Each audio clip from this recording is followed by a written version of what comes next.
নমস্কার দর্শক বন্ধু, আরও একটা গুরুত্বপূর্ণ ভিডিও উপস্থাপন করতে চলেছি। আশা করছি তোমরা প্রত্যেকে ভালো আছো, সুখে আছো। তোমাদের সুখ, শান্তি, সমৃদ্ধি কামনা করে আমি আমার ব্লগটা শুরু করছি।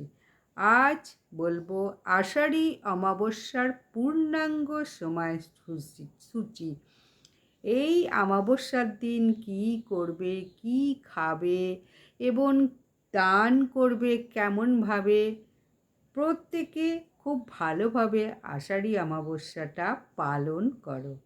এবছর 1433 বঙ্গাব্দ 2026 ইংরাজির 29শে আষাঢ় 1433 বঙ্গাব্দ 14ই জুলাই 2026 ইংরাজির মঙ্গলবার আষাঢ় মাসের কৃষ্ণপক্ষের অমাবস্যার তিথি। তবে অমাবস্যার তিথি শুরু হবে আগের দিন 28শে আষাঢ় 1433 বঙ্গাব্দ 13ই জুলাই 2026 ইংরাজি সোমবার। অমাবস্যার তিথি আরম্ভ হবে সন্ধ্যা 6টা 23 গতে আরম্ভ হয়ে যাবে অমাবস্যার তিথি। অমাবস্যা থাকবে পরদিন 29শে আষাঢ় 14ই জুলাই 2026 ইংরাজি মঙ্গলবার। অমাবস্যার তিথি থাকবে বিকেল 4:22 পর্যন্ত অমাবস্যা তিথি থাকবে। তাহলে এর মধ্যে যশস্বী যোগ, গঙ্গা স্নানে সহস্র গোদান তুল্য ফল। সেই দিনই অমাবস্যার উপবাস এবং বিকেল 4:22 মধ্যে সমস্ত কিছু শেষ হবে। কুষ্মাণ্ড নিষেধ এই অমাবস্যার দিনকে। অমাবস্যা নিশি পালন আগের দিন 28শে আষাঢ় 13ই জুলাই সোমবার 6টা 23 গতে আরম্ভ হয়ে যাবে। তাই এই দিন দিনপঞ্জিকা অবশ্যই ভালোভাবে সন্ধ্যা 6টা 23 গতে সায়ং সন্ধ্যা রাত্রি 3:26 সায়ং সন্ধ্যা নাস্তি রাত্রি 3:26 36 গতে শেষ রাত্রি 5টা 2:33 মধ্যে করতয়া স্নান। এই সময় স্নান করতে পারলে খুব ভালো। এবং সন্ধ্যা 6টা 23:16 গতে অক্ষয়া মৌলি স্নান ইত্যাদি করা যাবে। আদ্রা নক্ষত্র থাকবে রাত্রি 3:42 পর্যন্ত 13ই জুলাই। ধ্রুব যোগ বিকেল 4:58 পর্যন্ত সন্ধ্যা 6টা 23 গতে চতুষ্পাদ করণ। তাহলে আষাঢ় অমাবস্যার পূর্ণাঙ্গ সময়সূচি তোমাদের জানিয়ে দিলাম। তাহলে এই শুভকর্ম দীক্ষা নেওয়া অত্যন্ত শুভ। এদিনে সূর্যদেব এবং চন্দ্রদেব এদিনে উভয়ই বিরাজ করবে মিথুন রাশিতে। অমৃত যোগের সময়টাও বলবো রাত্রি 9টা 15 গতে 13ই জুলাই 1433 বঙ্গাব্দ 2026 ইংরাজির 28শে আষাঢ় 1433 বঙ্গাব্দ 13ই জুলাই 2026 ইংরাজি সোমবার অমৃত যোগের সময়ক্ষণ রাত্রি 9টা 15 গতে এবং রাত্রি 12টা 3 পর্যন্ত। আবার রাত্রির 1টা 28 গতে রাত্রির 2টো 54 পর্যন্ত। এটা হচ্ছে অমৃত যোগের সময়ক্ষণ। খুব ভালো করে শুনে নাও। সন্ধ্যা 6টা 23 মধ্যে মাসকলাই ভক্ষণ নিষেধ, মাংস মশাদি এবং আমিষ ভক্ষণ নিষেধ। এই অমাবস্যার দিন কাউকে কটু কথা বলবে না। সুযোগ সুবিধা অনুযায়ী, সাধ্য অনুযায়ী দান দক্ষিণা করার কথা অবশ্যই বলা আছে। প্রয়োজন ব্যক্তিদের আহার, তারপরে ফলমূলাদি, কাপড়, বস্ত্র এইসব নিবেদন দান করতে পারো। এই দিনকে সাত্ত্বিক আহার গ্রহণ করো, কোনো ক্ষৌরকর্ম করবে না, এবং ঘরে অতিথি আসলে অবশ্যই শ্রদ্ধা অনুসারে সেই ব্যক্তিকে অবশ্যই ঘরে বসিয়ে ভোজন করিয়ে দক্ষিণা দাও। তুলসী পাতা অমাবস্যার দিন ভুলেও চয়ন করবে না, এবং এই দিনকে বিল্বপত্র চয়ন করা নিষেধ আছে। আর সোমবারে ভুলেও কিন্তু বিল্বপত্র চয়ন করবে না। বাড়ি ঘরদোর পরিষ্কার পরিচ্ছন্ন করে রাখো, এবং সন্ধ্যাকালে ঘরের সমস্ত সামনে বা সামনে দরজায় আলোকিত করে রাখলে ইতিবাচক শক্তি প্রবাহিত হবে এবং নেতিবাচক শক্তি দূরে চলে যাবে। যদি আলো, লাইট, প্রদীপ জেলে রাখতে পারো সন্ধ্যার সময়,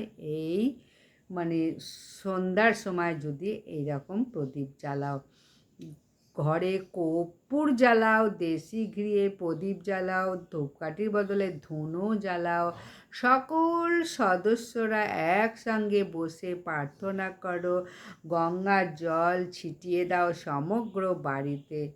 তাহলে আরও বলবো এখানে, তাহলে অমাবস্যা কখন শুরু হচ্ছে, কখন শেষ হচ্ছে, ব্রত উপবাস নিশি পালন কখন হচ্ছে, কালী পুজোর শুভ সময় কী থাকছে, অমৃত যোগ, মায়ন্ত যোগ, গঙ্গা স্নান, দানের শুভ সময়ও আছে, সেইগুলো সমস্তটা বলবো।